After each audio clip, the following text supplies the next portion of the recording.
In my dreams, the cosmic oceans threatens to pull me under. I thrash, but there is no surface, no up or down, no edges, only the slow crushing pull of something vast and rising, swallowing all direction.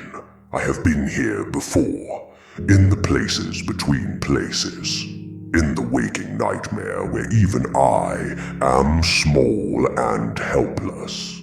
Azathoth is near. Cthulhu, I found you. Tell me, what are you? The voice fractures the void. It is not a question. It is an unraveling. I have been asked this before.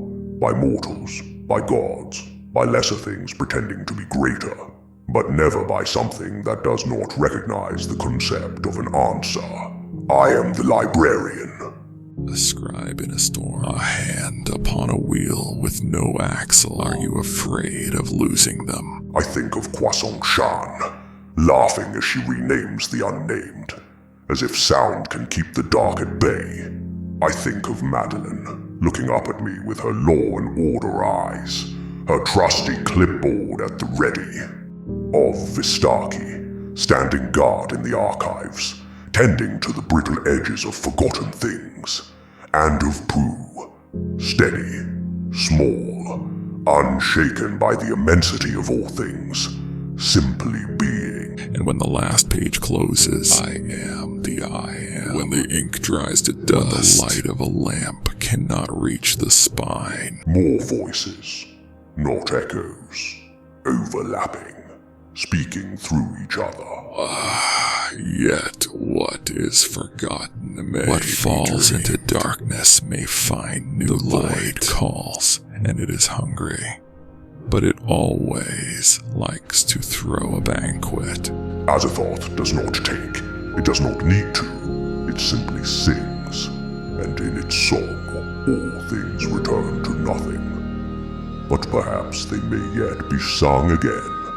Then I will sing too, I say. A murmur in a maelstrom, a ripple in a shoreless sea, a hand that writes as the page burns. Can you be a hero when all flesh and matter is wed in a singularity?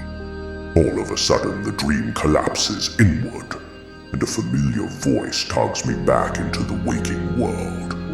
Master Cthulhu, are you okay? Croissant Shan is peering at me from behind a stack of books, her tentacles twitching. Beside her, Madeline watches with concern. You were talking in your sleep.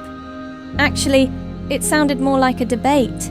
Croissant Shan goes on a monologue, like she just watched an action movie. It was kinda terrifying. Sounded like 1,000 voices whispering and yelling at the same time. I thought maybe you were summoning something by accident. I sigh. No, just an old argument. Well, did you win? I consider this. Azathoth does not argue. It does not win or lose. It simply is. And yet, I glance at the books around me. The carefully catalogued knowledge. The names that remain because we choose to remember them. For now, I say. Okay, well, good enough for me. She tugs Madeline away, already chattering about some new pastry experiment. Anyway, I linger for a bit and I watch them. My creations, my contradictions. Perfectly imperfect. The void is patient, the end inevitable, but not today. Today, they are here, and I will let it last.